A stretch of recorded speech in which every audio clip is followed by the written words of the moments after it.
Бұл жерде қазақ медицинасының негізін қалаған ұлы дала ойшылы, ғұлама ғалым, қазақ даласындағы мыңдаған емдік шөптерді зерттеген Өтейбайдақ Тілеуғабыл ұлының ескерткіші қойылған. Ол кісі осы Райымбек ауданы Шалгөде жайлауында 1388 жылы туылып, 1483 жылға дейін өмір сүрген.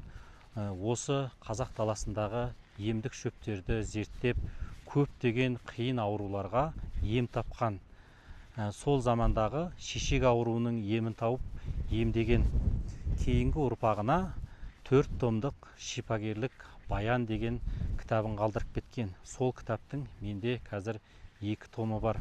Сол кітапты оқу арқылы осы Өтейбайдақ атамыздың емдеу тәсілін ары қарай жалғастырып, қазақ медицинасының дамуына өзімнің кішкене де болса үлесімді қосып жатырмын.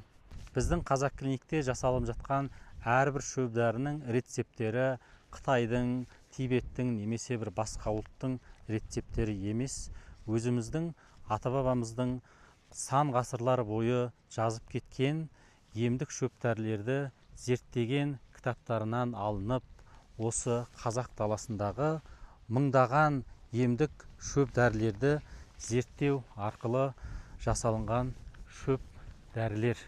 Әрқашанда табиғи өнімдер ішіп, денсаулықты нығайтыңыздар, ауырмаңыздар.